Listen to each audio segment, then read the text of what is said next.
What a lot of you don't know is that a year and change before this video, I was borderline homeless between my bro Gabe's and my bro Jordan's couch. Me and my mother got evicted literally on my 28th birthday, November 2018. During that time, I ended up in a situation where I was able to use my craft.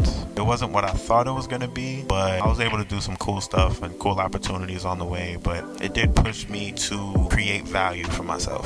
Fast forward November 2019, I finally ended up with a place to stay. I was renting a room in Canarsie that was literally down the block from my childhood home, which was crazy to me. Around that time, I was bumping into a lot of Gary Vee content and videos of him talking about TikTok, how crazy it was going to get and how beneficial it will be for some people. I'm like, all right, well, what do I got to lose? I wanted to put my beats on there originally, but that's not something I could just cook up in 5 minutes, especially with the situation I was in at the time. The quickest pieces of content, I felt like I was able to do talkbox. So I was like, all right, I'll just talkbox some stuff, acapella, throw it up there and see what happens. By the end of November, I had like my first mini viral video, got like my first 10K follows. My bro Jordan was like, you could be getting a lot more views and stuff than you're actually getting now. And I'm like, what do you mean? He was like, instead of doing it a cappella, riff over popular songs. And I'm like, won't they hit me for copyright? He was like, bro, just try it. Like, yo, why don't you do the box joint? Now, at this point, this is January 11th, 2020. Posted the video and it plateaued.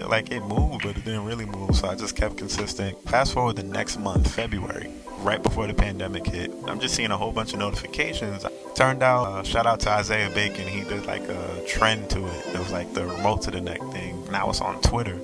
And at the time, I didn't tell anybody that I was on TikTok. I didn't promote it on IG or anything like that. I was literally starting from ground zero. February 2020, I was at maybe 40 or 50K or something like that. But there was other people that went viral for the sound and ended up on Complex and stuff like that. My other accounts were growing. So I was like, okay, dope. Fast forward, the pandemic hit and the infamous video.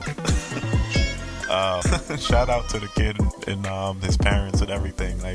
It just blew up. Behind the scenes, even though things were kind of doing an uptick for me, I was completely burnt out. Luckily, I made so much content prior that it was new to a lot of people. And it was crazy because so many people that I wanted to work with started hitting me up. Even being on FaceTime, but one of them adding talkbox and different things of production and stuff like that. I've always wanted to try to figure out how to tell my story. If I share my life, I actually wanted to encourage people to keep going. As cliche as it sounds, if it could happen for me, you can persevere through whatever you're going through as well. So yeah, that's it.